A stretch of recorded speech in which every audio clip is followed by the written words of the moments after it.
সঞ্চয়ের পথ ইহা জানি যে সকলে, দুঃসময়ে সখী হবে তুমি এর ফলে। আলস্যতা জিয়া সুতা কাটিবা মাগন, দেশের অবস্থা মনে করিয়া চিন্তন। প্রসন্ন থাকিবে তাহে কহিলাম সার, যাও গৃহে করো গিয়া ব্রতেরও প্রচার। করো এবে ব্রত মোর সংসারে প্রচার, অচিরে হইবে তব বৈভব অপার।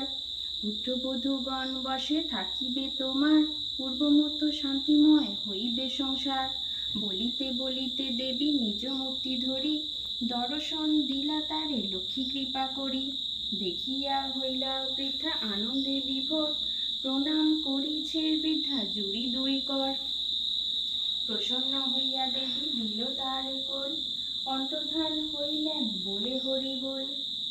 এত বলি লক্ষ্মী দেবী হলো অদর্শন, হৃষ্টচিত্তে বৃদ্ধা গৃহে করিল গমন। আসিয়া গৃহেতে সব করিল বর্ণন, যে রূপে ঘটিল তার দেবী দর্শন।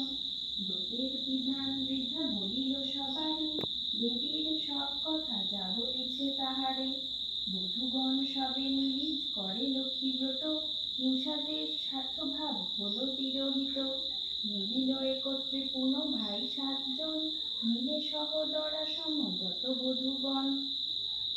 মা লক্ষ্মীর করিল যথা পুনরাগমন, গৃহ অচিরে হইল শান্তিনিকেতন। রুগ্ন ব্রাহ্মণের উপাখ্যান।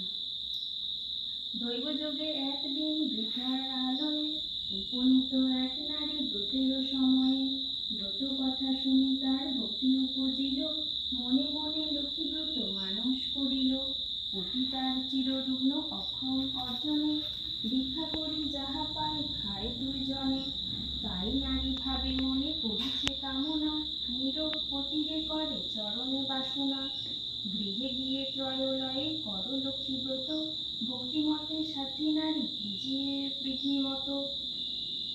দেবীর কৃপায় তার দুঃখ হল দূর, পতি হল সুস্থ দেহ ঐশ্বর্য প্রচুর।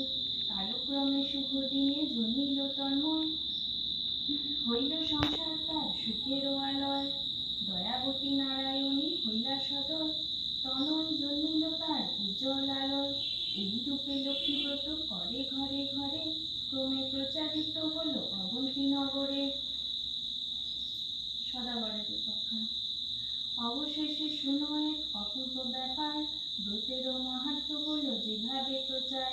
অবন্তী নগরে এক গৃহস্থ ভবনে, বামাগণ নিয়োজিত ব্রতেরও সাধনে।